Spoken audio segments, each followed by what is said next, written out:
What's up everybody, it's Giraffe Daddy here, and in today's video we're going to be reacting to MrBallen's This Frat Boy Did the Unthinkable. And if you have any more videos you want me to react to, leave them down in the comments or under the hashtag Giraffe Daddy Reacts. But I really look forward to this video, and without further ado, we'll hop right into it. The crime at the center of today's story is considered to be one of the most disturbing of all time. But before we get into today's story, if you're a fan of the strange, dark, and mysterious delivered in story format, then you come to the right place, because that's all we do, and we upload 2 or 3 times every week. So if that's of interest to you, please invite the like button to come to the zoo with you, and then once you get there, accidentally spill honey all over them, and then push them into the bear enclosure. Also, please subscribe to our channel and turn on all into the bear enclosure so you don't miss any of our weekly uploads. All right, let's get into today's story.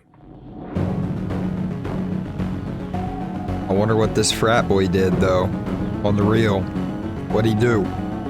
He did the unthinkable.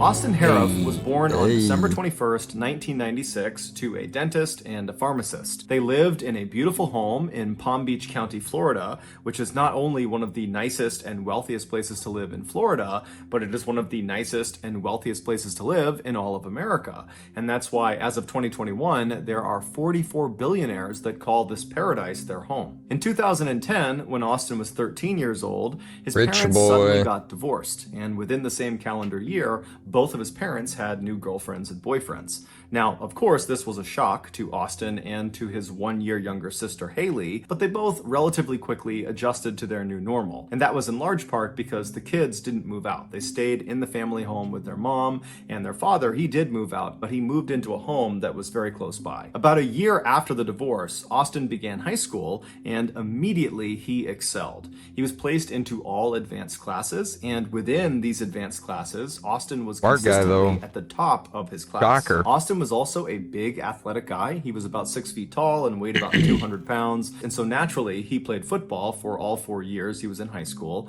And for 1 year, his sophomore year, he also wrestled. But despite his size and willingness to play these very rough physical sports, Austin was not an aggressive guy. In fact, his football coaches actually used to criticize him for not being aggressive enough.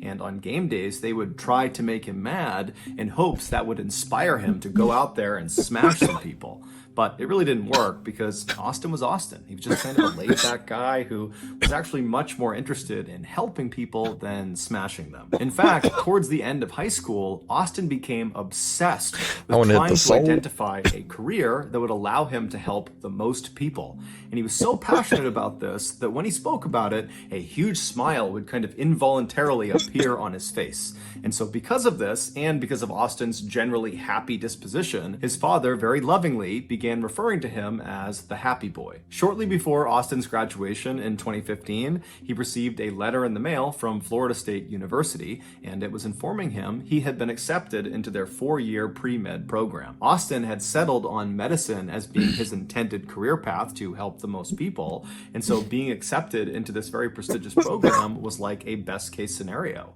And so Austin and his family were elated, and that summer that followed his high school graduation was totally charmed. Austin was on cloud 9. All right, this has been a pretty family and his friends. normal and then start. Finally, at the end of the summer, his family packed all of his stuff into the car, and they drove 6 hours north to Tallahassee, where the Florida State campus was. They helped to move him into his dorm, and then afterwards they gave him a big hug, said good luck, and they left. And I'm sure on their ride back, the family members thought to themselves, Austin is doing so great. He is not only ready for college, he is ready to be an adult. He's ready to live on his own and be responsible. And at the end of Austin's first year in college, that supposition about him ready to be an adult seemed to be accurate. Austin got excellent grades, he met a nice living his life, and even though he wasn't playing organized sports like football, he had found another athletic outlet in bodybuilding, and he had actually built a decent-sized social media presence around bodybuilding and fitness. But underneath all of this public success Austin was having that year, he was actually struggling a lot of the time. He just wasn't telling anyone. In a journal he kept, he documented a deep sense of inadequacy caused primarily from his sense that his peers didn't accept him. And so he would write endlessly about how if he could just stop being so shy and be more assertive and outgoing, that more people would embrace him and would like him and would accept him. Over the course of that year, Austin also started abusing different substances. Those included things like alcohol, marijuana, and Vyvanse. Vyvanse is a drug that's never a good start. and it's used to treat people with attention deficit disorder. He also experimented with hallucinogenic drugs like acid and mushrooms. Yes, sir. And he also tried MDMA, which is kind of like a cross between a stimulant and a hallucinogenic. And those are just the drugs that we are aware he was taking. It's entirely possible he was taking other drugs too. Regardless, Austin began oscillating between the high of whatever drug or combination of drugs he was on to the low of his sober mind, which was totally saturated with anxious and depressive thoughts. Before the end of the school year, Austin was secretly poised for a full-blown mental breakdown, and it seemed like he knew it was coming too. In the last month before the end of school, his internet search history is filled with questions like, I think I'm crazy, what do I do? And how do you know if you're crazy? And how to deal with obsessive thoughts? And do I need to sleep? And what happens if you don't sleep? It was clear he was starting to question his own sanity. When Austin finally returned back that's home a terrible from Florida State feeling. that summer, his family immediately noticed there was something wrong with Austin. Within a few days of being home, Austin had moved his bed from his bedroom down into the garage, claiming that the reason he did this was because the house was full of demons. At night, instead of sleeping, Austin would patrol the house. He would literally just walk all around the house all night, never stopping, and every 2 hours he would knock on the bedroom doors of his family members and loudly announce that he was guarding them from the demons in the house. Now, you can imagine how his family felt at the time. This was so unbelievably weird and totally out of character that they just didn't really know what to do. Even though it was obvious there was something wrong, they didn't jump into action. Instead, the only thing they did at first was to just start locking their bedroom doors at night to prevent Austin from coming inside during his nighttime patrols. But as the summer progressed and Austin continued to act totally weird with no explanation, his family began to become convinced that he must be on drugs, that is what would explain all of this totally strange behavior. And so when they confronted him about his drug use, he would admit that he was taking drugs, lots of different drugs, psychedelics, stimulants, you name it. He's taking all these drugs. And so naturally, his family latched on to his drug use as being the root cause of his very strange behavior. And so they focused their efforts almost exclusively on getting Austin clean again. But towards the end of the summer, Austin said he wasn't taking any drugs, but Austin was still acting totally crazy and unhinged. And so around mid-August, the family decided they had to utilize something called the Baker Act. Under the Baker Act, individuals in Florida who are suspected of severe mental illness can be detained for up to 72 hours at the behest of their loved ones. And during these 72 hours, this individual is thoroughly assessed to see what's going on with them. And then at the end of those 72 hours, they are given a treatment plan that their family is supposed to help them enact. But before the family could utilize the Baker Act, something horrific happened. On the morning of August 15th, one of Austin's very close friends, who he had known since second grade, said Austin just showed up at his house without calling ahead of time or letting him know, which was very uncharacteristic. And when this friend opened the door to see what Austin wanted, Austin just asked him, "What year was I born?" And so the friend says, 1996. And as soon as Austin heard this, he didn't give a reaction to it. He just turned around and he left. And so this longtime friend is looking at Austin walking away, wondering, like, what's going on with this guy? Is he high on drugs? Is he drunk? Like, what was that? So the friend goes back inside his house and he's thinking to himself, like, what should I do? And so after a couple of minutes, he decides, you know what, I got to call Austin and make sure he's okay. So he calls Austin, Austin picks up, and it's unclear what they talked about on the phone, but the friend convinced Austin to come back to his house and to just spend the day with him. But really, the friend just wanted to make sure Austin was okay. And so Austin comes back to the friend's house, and then the two of them actually would leave the house and meet up with some of their other friends that were in town that summer, as well as meet up with Austin's sister. And so the group, they decide they're going to go to the beach. I'm so curious what direction this is about to go in. Beach, Austin tells the group that he just needs to get something at his house and that he will meet them down Delta Pi. And so at this point, the group believes Austin is just fine. So they say, okay, yep, we'll meet you down there. And so Austin breaks off. He goes to his house. And when he goes back to the beach and meets up with his group of friends again, done, he's changed his outfit. He was now wearing this very thick, large football jersey. He was wearing long sweatpants that were also very thick. He had on 2 wristwatches and he had on sunglasses. And so as he walks down onto the beach, his friends look up at him and it's super hot out and they're at the beach. So this is a totally weird outfit to have on. And immediately they start kind of giving him crap about his strange outfit choice. But Austin did not think it was funny at all. And at first he was quiet, but then he kind of lashed out and said, "If you tell me I'm crazy, I will kill you." And at this, his friends did not give him any more crap. Everyone just said, "Okay, man, hey, didn't mean anything by it. Just giving you a hard time. No big deal." But Austin's like clearly worked up. And so his sister comes over to him and she's like, "Hey, calm down. It's okay. It's not a big deal." And during this conversation, Austin suddenly goes back to being normal again. And he turns to his sister. You know what's really bothering me? Like pointing out this thing right here. You see right above his left shoulder? This balcony that like isn't even a balcony. That's really bugging me. Like, why is this even here? Why is this a part of this house? It should just be a window at that point. But I'm sorry. I'm so... And he says, I don't even know. "I'm actually half horse and I'm immortal." And his sister's like, "What? You really need to get professional help. You need to see a therapist or a psychologist or something. Something is wrong with you and it's been wrong all summer. You need to get help." Now, apparently, Austin actually responded to this very positively. And he said, "I agree. There is something going on and I do need to get help. You're right." And so after that, Austin and the rest of the group, they stayed at the beach for several hours. And then in the evening time, Austin, his sister, and Austin's very close friend, who was the guy that saw Austin in the morning when he asked, "What year was I born?" They all said they had to leave. And so the trio, they leave the beach and they head to Duffy's, which was a restaurant in town. And they were going there to meet up with Austin's father and his father's girlfriend. And so as they're getting to this restaurant, they're walking along the sidewalk, they're nearing this restaurant, when suddenly Austin turns to his sister and says, "Hey, I need to test out my immortality." And he just turns away from her, away from the sidewalk, towards traffic, and just starts walking into traffic. Oh my he's gonna let a car hit him to test his immortality. And so his sister immediately was able to grab him and pulled him back onto the sidewalk, and then basically stood on the left side of him, preventing him from running out into traffic, and kind of pushed him along up the sidewalk right up to the front door of this restaurant. And when they got there, Austin had stopped trying to walk out into traffic. He was acting normal again. And it was there that the trio met up with Austin's father and his father's girlfriend. This guy should be in a hospital right now. Into Duffy's he should restaurant. not be out in real life. It was about 7:45 p.m. when they got inside, and they were very quickly sat in the very back of the restaurant in this booth. And so there was a CCTV camera that watched them while they were inside this building.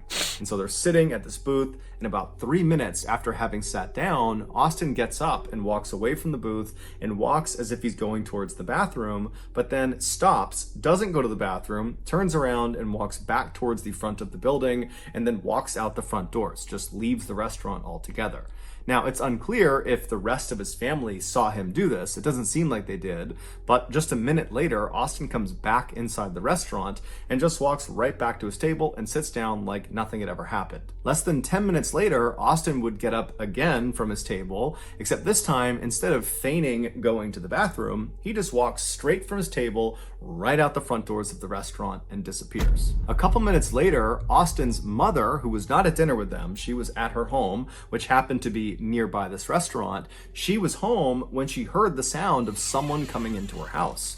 And so she went around to see who it was, and she found her son, Austin, in her kitchen, drinking vegetable oil, and there was Parmesan cheese all over the counter that apparently he had been eating as well. And so she runs up to him and she grabs the vegetable oil and she puts it down and she tells him to stop, at which point Austin does stop. And then I guess Austin just went up to his room and he changed out of his clothes because perhaps he got oil all over his shirt. And then his mom just drove him back to the restaurant. And so she watched him get out of the car and she watched him go through the front door, and then she drove off. And so about 30 minutes after he left that second time, Austin walks through the front doors of the restaurant. He's got a different shirt on. No means to interrupt, but make sure to hit that subscribe button. It would mean so much to me. Let's get to 30. Let's get to 30 subscribers after this video. I don't know where we're at right now, but let's get to 30. Let's go.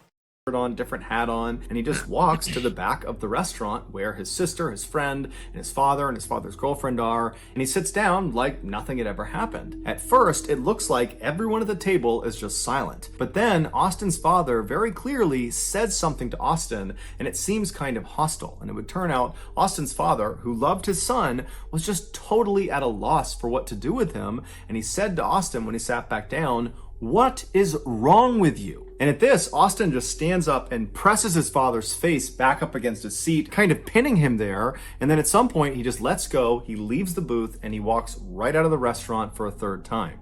Austin's friend, who was eating with them, he got up and kind of chased after Austin, but he was about 30 seconds behind him, and so by the time he got outside, he didn't know where Austin went, and so he quickly came back in the restaurant. He told the rest of the group he didn't know where Austin was, and so at this point, Austin's father's girlfriend would actually call the police and report Austin missing. They knew he was totally unhinged, and they didn't know where he was going to go, if he was a threat to himself or someone else, and so they figured they should just tell the police and have the police go find him. About 4 miles away from this restaurant, 53-year-old Michelle Mishcon was sitting in her garage watching TV. Normally, she would be joined by her husband, 59-year-old John Stevens, but he was out walking their dog. So for the time being, Michelle was alone.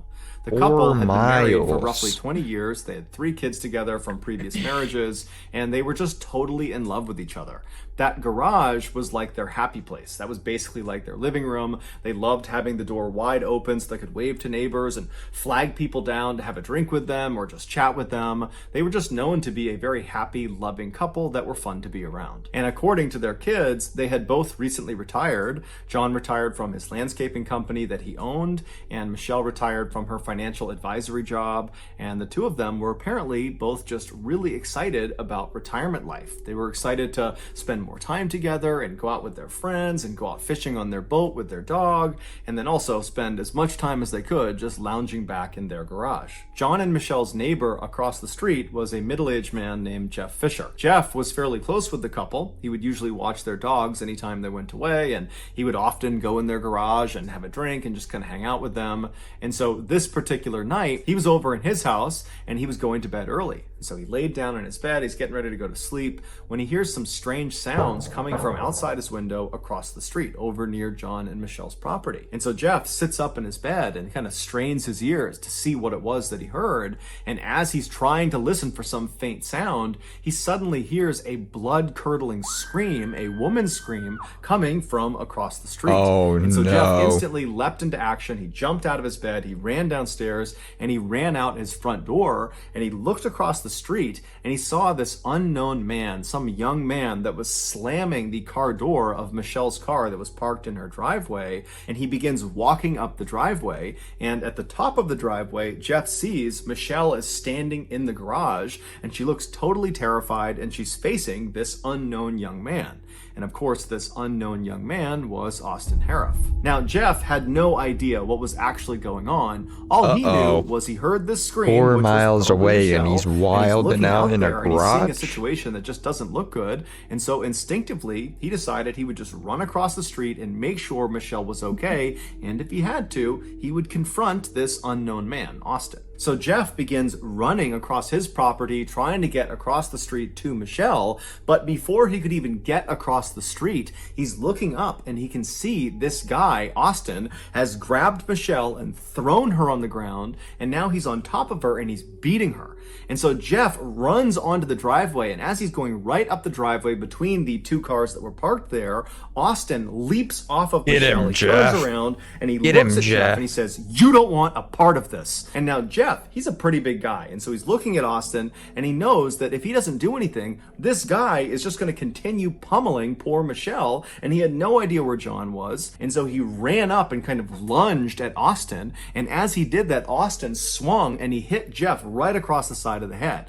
But Jeff took the hit. He didn't fall down. He grabbed Austin by the collar and threw him as hard as he could to the ground. And Austin, he hit the pavement hard, face first. And so Jeff is looking at this guy, kind of thinking he's not going to get up. But as he's assessing the situation, watching Austin stand back up again, Jeff suddenly feels a blinding pain in his face, in the side of his head, in his neck, on his back. And he looks down and he sees blood all over his arms. It's everywhere. He's covered in blood.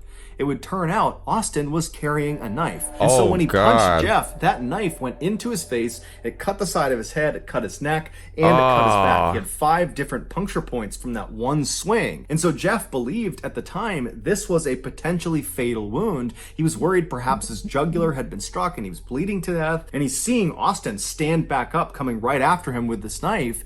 And so Jeff decides their only chance is for him to run and call the police. And so he runs into Michelle's property. He's thinking that he's kind of drawing this guy towards him. Where'd he get a knife from? He runs into their property, kind of slams into all their doors. He goes out a back door and then he loops around the property and then he makes a run for it straight across the street to his house. Never once did he turn around to see if this guy was after him. He figured he was right behind him.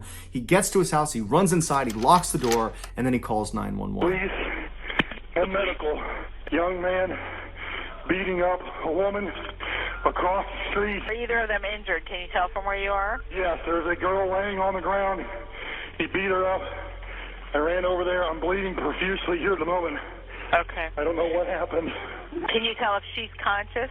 No, it does not appear so, no. I've been stabbed in the back. I'm bleeding pretty bad. After the call is placed and Jeff is certain that help is on the way, he's barely conscious, but all he can remember thinking was, I hope this maniac, Austin, has abandoned his attack and just run off. Or I hope John has come outside and he's helping his wife. But unfortunately, all Jeff could hear was the sound of Austin across the street making these loud, animalistic grunting sounds. And at the same time, he hears the sound of someone screaming at the top of their lungs. He doesn't even know if it's one person, if it's 2 people, if it's male, if it's female. All he hears is screams and grunting sounds. And then seconds later, the police show up. The following narrative is the account of the second responding officer, who we'll just call Dan, and the first responding officer I feel nervous to hear what's about to happen. He comes flying down the street, he's got his sirens on, and he pulls in right behind Kristen's cop car, which is parked right out in front of John and Michelle's property. Kristen is already running up the driveway, her gun is out, she's getting ready to engage somebody at the top of the driveway. And so Dan, he hops out of his car, he's got his hand on his gun, and as he turns to run up the driveway, his view is obscured. There are 2 cars parked in the driveway, and so he can't see what's at the top of the driveway that Kristen is apparently getting ready to draw her gun on. But as he begins running up the driveway, he sees there is this massive 6-foot wide stream of blood just coming down the driveway. And so he goes around the left side of the left car, he goes up and he sees Kristen right at the top of the driveway. She's got her gun aimed at the ground right in front of the car, so he can't see what's in front of the car yet. He comes bombing around the left side right behind Kristen, and he looks down at what she's aiming her gun at, and he sees there's this man lying on the ground, his eyes are open, he's just laying there kind of stiff, and he's looking up at Kristen and he's looking up at Dan, and he's just quietly saying, please help me. The man on the ground was John Stevens, and on top of John Stevens was Austin. He was kind of laying sideways on John's chest. He had his left arm wrapped around John's neck, kind of holding him in place, and then he had his right arm and he was doing something to John's face. But Dan couldn't really tell what he was doing. All he could take in was there was clearly an aggressor and they needed to get him off of the victim. But Kristen could not take the shot because if she did, she ran the risk of firing the bullet through Austin into John, killing John. And so Dan tells Kristen, hold on, I'm going to tase him. And so he moves around Kristen to her left side. So he's positioned looking down at the back of Austin. He pulls out his taser, and right before he shoots his taser into Austin's back, he sees what Austin is doing to John's face. With his free right hand, he was reaching into John's mouth and pulling his cheek out, kind of like a fish hook.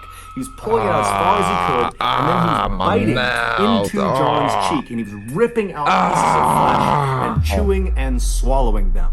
And from his position, Dan only saw this for a second, but he suddenly my noticed, and Kristen, the other officer, would later Ow. confirm, there were Makes all your these cheeks chunks hurt. already missing from John's face. And so Dan kind of snapped out of what he was seeing and fired his taser into the back of Austin, but it did nothing. It had absolutely no effect. Austin was entirely focused on biting John's face. That was all he was doing. He wasn't even registering that there were cops with their guns drawn on him. It was like they weren't even there. And so Dan runs back around Kristen to the other side of her. He's now on her right side, so he's standing right next to the car, looking down at Austin's front. And he tells Kristen to kind of back up for a second, and then Dan winds up and kicks Austin square in the face, knocking his head off of John's face. But as soon as Austin comes off of John, he doesn't get up and try to fight with Dan. Instead, he just jumps back down, gets a deeper grip on John, and plunges his mouth back onto John's face.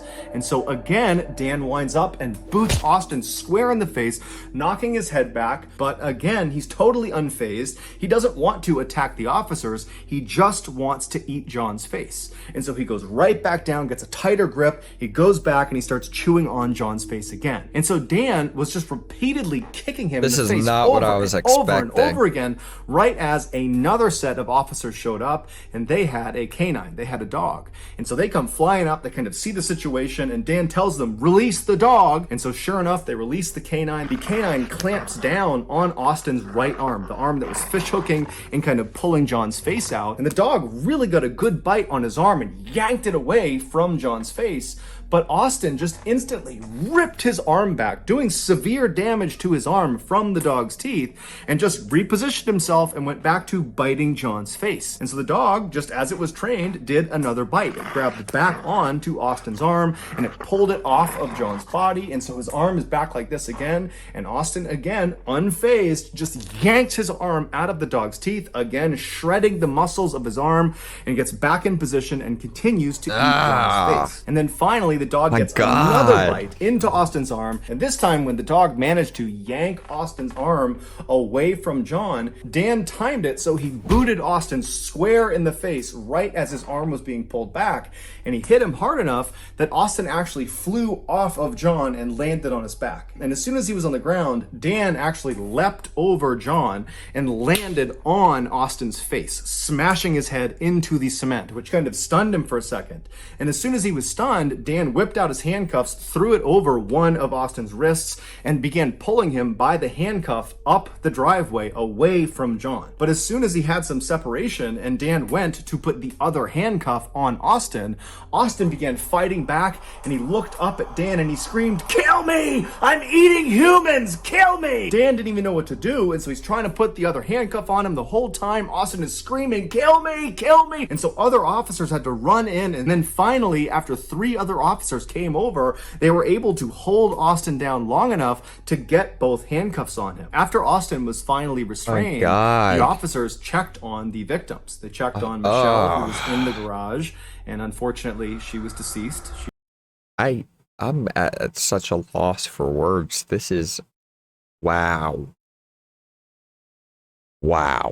He had died from blunt force trauma, and John, even though he had been alive when the police first showed up, he had succumbed to the multitude of injuries he had sustained, from stabbings to beatings to having a portion of his face ripped off. It's believed after John came back from his walk, which would have been right after Jeff had been attacked and ran back to his house, John saw Austin in his garage attacking his wife, and John ran in to try to save her. And so ultimately John would die trying to save the woman that he loved. Their dog would survive the attack. It was unharmed, and it was given to one of their children to take care of. And Jeff Fisher, the neighbor who tried to save John and Michelle, he would survive the attack and make a full recovery. After Austin was finally handcuffed and was laying restrained on the driveway, he suddenly became unresponsive. He was rushed to the hospital, where it was determined he had drank some poisonous chemicals, most likely from inside of John and Michelle's garage, and that that was what was causing his organs to fail.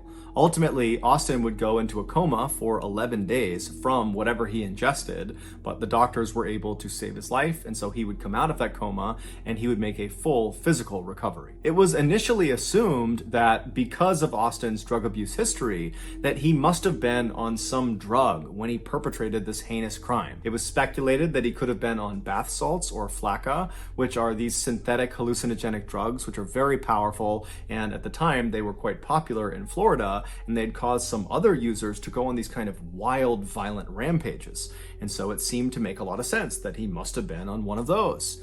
But when Austin's toxicology report finally came back, it showed he only had a very small amount of THC in his system, which is the drug found in marijuana, and then the other drugs that were in his system were all induced by the doctors and nurses at the hospital, which meant at the time of this attack, Austin was effectively sober. When the police asked Austin, "Why did you do this?" he initially said, "I don't remember, I don't know." But eventually he would open up and he would tell this story that no sane person could possibly understand. He said after he left that restaurant where his family was that third time, after he fought with his father and he stormed out, after that, he saw this dark figure outside with a white face. And he knew immediately that this figure was evil. And so instinctively, Austin began running away from this evil figure. And so he ran about 4 miles into John and Michelle's neighborhood. And when he got to this neighborhood, a neighborhood he was not familiar with, that he didn't intend to go to on purpose, he just kind of wound up there. He said he saw this brightly lit up garage and he ran up into it, believing he could enlist the help of the people inside of this house and that they would help him defeat this evil figure that was lurking somewhere nearby. And so he runs up into this garage, which happens to be John and Michelle's garage. Insane. And Michelle is in there. John is not. He's out for the walk with his dog. And Austin approaches her and tries to get her to help him, but he probably came off looking completely insane, and Michelle screamed. At which point, Austin said he believed Michelle was a witch. And so he pulled out his knife and he attacked her. And then after she fell to the ground, Austin said he drank a bottle of alcohol or something, which we now know was most likely very poisonous lawn chemicals that was just in the garage. After he drinks that bottle, he turns around and now he's looking out of the garage towards the street. And he said he saw this other figure in the doorway with a dog next to him. And then Austin said his mind just went blank. It's believed the figure he saw in the doorway was John Stevens returning from his walk, but we don't know for sure, and frankly, this story is pretty incoherent to begin with, because it doesn't account for the fact that before John came back, Austin had been grappling with Jeff Fisher and stabbing Jeff Fisher, the neighbor. But Austin would say he has no recollection of encountering Jeff Fisher, he has no recollection of John or what he looked like, and he certainly doesn't remember biting John's face, and he had no memory of any interactions with police. He said that basically he turned around, he sees this figure, this dog, and then his mind went blank, and then he woke up about 2 weeks later in the hospital. Now, when his story went public, a lot of people just were not willing to accept that story. They said he was making it up so he could plead insanity at his trial and get a lesser sentence. But a world-renowned forensic psychologist named Philip Resnick, who had worked on many high-profile cases before, he did a lengthy assessment of Austin, and he came to a very different conclusion than the public. In his 38-page report, Resnick points out the fact that Austin continued to bite John's face even when he was being openly threatened with being shot by the police officer standing right over him. He continued to bite John's face after he was tased. He continued to bite John's face after he was kicked in the head repeatedly. He continued to bite John's face after a dog repeatedly bit him. This all suggests that Austin was truly in a psychotic state when this attack occurred. A sane person, even under the influence of drugs, will retain a basic survival instinct. They will try to protect themselves. So when there are guns pointed at them, or they're being physically harmed, or there's threats of violence, they'll do things to protect themselves. But Austin didn't. It was like he had no idea about anything else except John's face. Resnick specified that the type of psychotic episode that Austin was suffering from on the night of the attack is something called clinical lycanthropy delusions. Clinical lycanthropy is a very rare occurrence where an individual believes they are no longer human. And almost always what they believe they are is something was a akin dog? to a werewolf. And in Austin's case, it's not that hard to figure out why you might reach that type of conclusion. He had told his sister that he believed he was half horse, and then on a couple other occasions he had told his other friends that he believed he was half dog. And then of course, on the night of the attack, after he killed Michelle, he pounced literally on John and began eating his face while making those loud animalistic grunting sounds. This is behavior that is certainly on par with what you would expect a werewolf to do in a movie. But this was not a movie, this was real life. After Austin came out of his coma, but before he had been transferred to jail, he agreed to do an interview with the clinical psychologist, TV personality Phil McGraw, better known as Dr. Phil. And during their 10-minute Zoom interview, Austin would break down and cry and say he was incredibly sorry to the family of the victims, that he didn't really know why it happened, and that clearly there was something wrong with him and he needed help, and he just hoped they could find it in their hearts to eventually forgive him. But it's unlikely the family of the victims are going to forgive him anytime soon, especially when you consider they came out in an interview and said, "I hope Austin makes a full recovery from his coma, that he has no brain damage, that he is totally A-okay, so he can be fully aware and lucid when they read him his sentence." A sentence they hoped would be the death penalty. As of right now, though, the family of the victims will just have to keep on waiting because Austin is still in jail awaiting trial. So that's going to do it, guys. If you got something out of today's episode and you haven't done this already, please invite the like button to come with you to... Wonder where his trial went now. The start in November. So the trial starts in November. I appreciate you guys watching, and if you enjoyed this video, please make sure to like and subscribe. And if you have any more videos for me to react to, leave them under the hashtag Giraffe Daddy Reacts or down in the comments below. But I hope you guys have a great rest of your week. Much love, everybody.